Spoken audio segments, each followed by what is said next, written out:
Sayong namukaw sa Giwan Eastern Samar si Bagyong Yolanda kay landfall kini kanyang alas 4:40 sa kadlawon.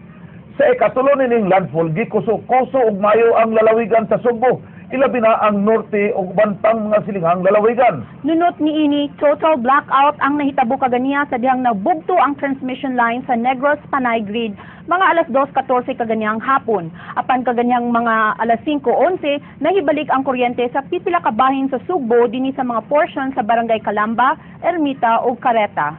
Mga clearing operations ang gihimo karon sa Veco alang sa pag-ayo sa mga poste sa kuryente nga naapektuhan sa bagyo. Biyernes sa alas 6 sa buntag, sawa pamitug pa ang Bagyong Yolanda sa amihanang bahin sa lalawigan sa Sugbo. Pipila na ka mga punuan ang nagsugod og katumba dinhi sa lungsod sa San Remigio tungod sa kusog nga hangin. Apan kining mga namuyo daplin sa baybayon sa City Riverside sa Barangay Hagnaya nagmagahi sa pagbakwit bisan og gipugos na sa pagpahawa sa lokal nga kagamhanan. Alas 15 ang atong oras apan ini na pagkusog ang hangin at sinabi dinhi sa pantalan sa Barangay Hagnaya sa lungsod sa San Remigio.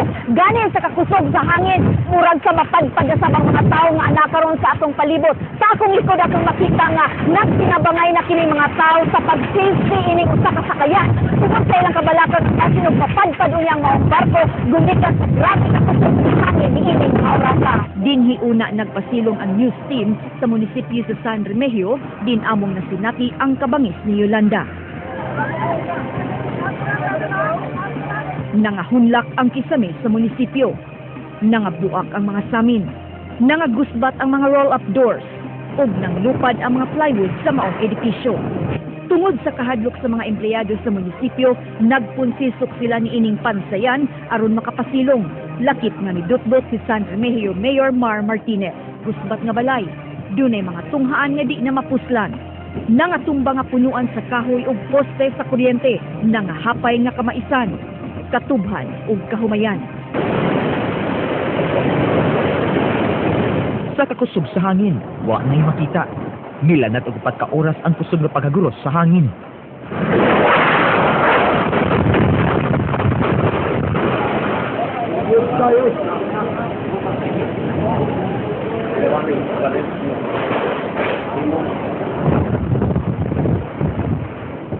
Human sa makalilisang nga pagkuskuso sa Bagyong Yolanda dinhi sa lungsod sa Daan Bantayan, nagsugod na sila karon og recover.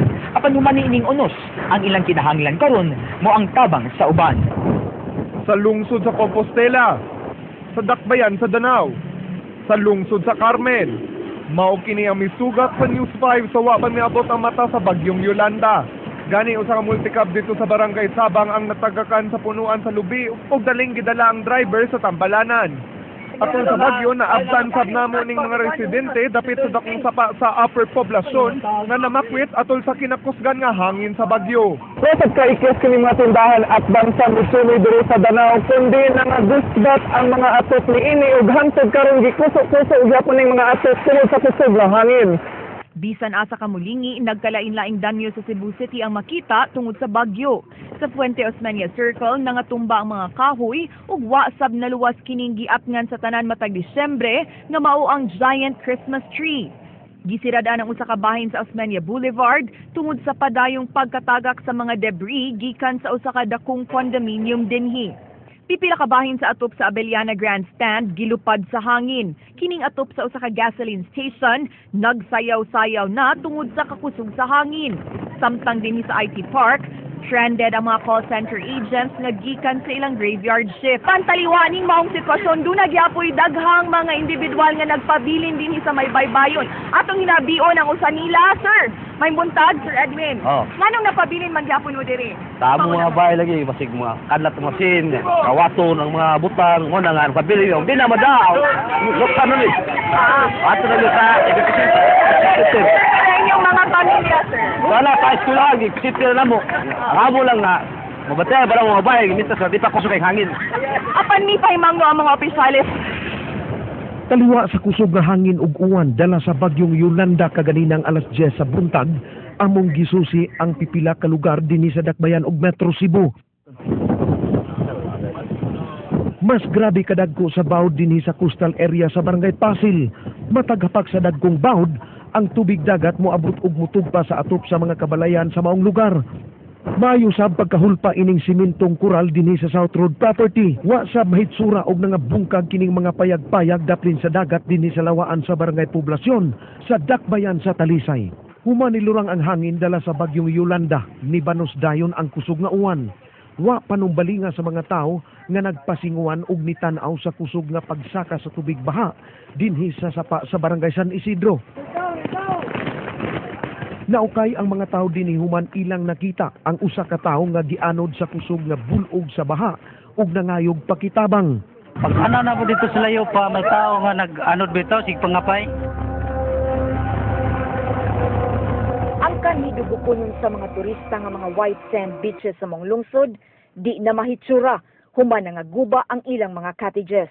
Itang dakong kadaot sa lungsod sa Bantayan, hatod sa bagyong Yolanda. Lakip sa grabing napektuhan ang poultry farm, diin giila ang mong isla, isip egg basket of Cebu. Daghang mga manok ang nangamatay, alanawon sa lungsod sa Madridejos, nangaguba, bisan ang mga ligo nila nga istruktura. Gisakay sa C-130 sa Philippine Air Force kini mga pasyente gikan sa Tacloban City. Kasal kami doon. Akala namin po, katapusan na namin. Kining barkong BRP Dagupan City nga iya sa Philippine Navy mo gisakyan sa libuan ka mga residente nga gikan sa probinsya sa Leyte nga gusto nang mubiya sa dapit tungod sa kalisod ug kahadlok. Halos nakadungan sa pag-abot ang mga evacuees nga misakay sa barko sa Philippine Navy ug mga evacuees nga nanakay sa C-130 gikan sa Tacloban City kaganihang buntag. Kung dunay moabot dinhi sa Cebu, duna say gustong moadto sa Tacloban. Kami pagi nga makakaon mi nya. Mapatay na yung namo karon kay. Wa naman kay kwadrite, wa may kipanghatag kay ba. Bisan pa nga mibalik na ang kahayag diri sa amihanang Sugbo, nagpabilin gihapong tataw ang kadaot nga namugna sa labing kusog nga bagyo ning tuiga. Nining mga panahuna walay laing dalangpan ang mga apektadong lumulupyo, kundili ang ilang mga lokal nga kagamhanan ug mga pribadong individual ug mga grupo sa ilang gilantaw nga mutabang sa ilang kalisod. Miabot dinhi sa Mactan Benito Ebuen Air Base pasado alas 8 kaganiyang buntag ang tulo ka mga C-130 planes nga gipanag-iya sa nasod Indonesia sud sa maong abyon. Mao ang kinarton nga relief goods nga nagkantidad og $1 million alang sa mga biktima sa bagyong Yolanda. Taod-taod miabot sab ang C-130 sa Singapore, sa Taiwan, dayon sa nasod Australia. Kining tanan nagkarga og mga relief goods. Pagkalas 10 sa buntag, miabot ang eroplanong Emirates, luwan ang mga kadagkuan sa UK, dala ang ilang mga hinabang. Bisan ug wa pa makatugpa ang eroplano sa Spain, gipaybaw sa ilang ambassador nga mohatag sila og mga tents, mga generator ug pagkaon.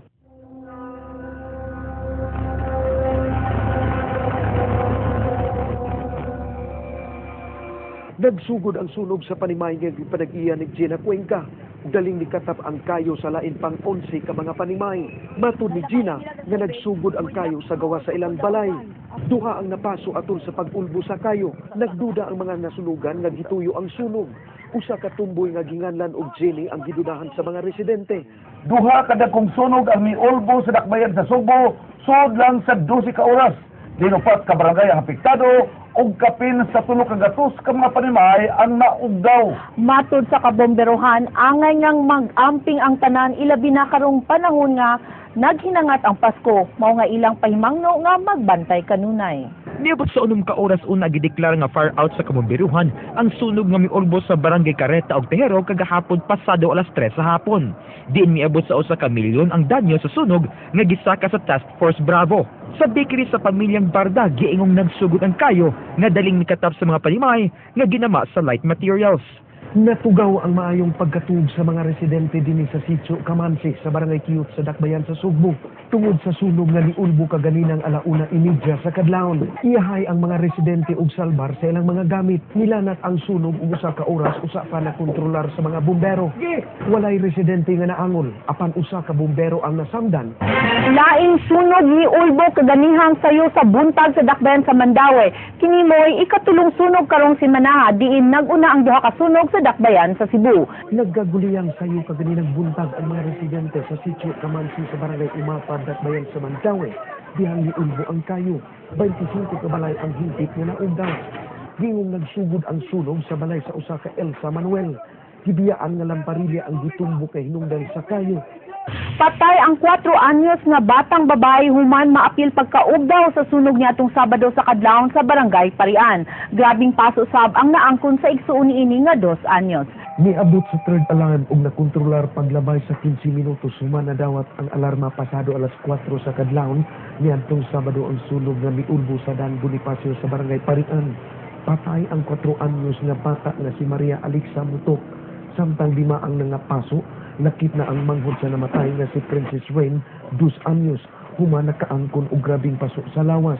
Ang inahan sa mga biktimang bata wa diha atol sa sunog kay may trabaho. Mukabat sa 200,000 pesos ang danyo sa duha ka balay nga naugdaw atol sa sunog nga miulbo kagabi sa Sitio Bayabas, Barangay Mambaling. Nagsugod ang sunog sa balay ni Epifanio Hirado nga gipuy-an sa iyang pag-umangkon nga si Ethel. Niluag na circuit breaker ang gituang hinungdan sa sunog.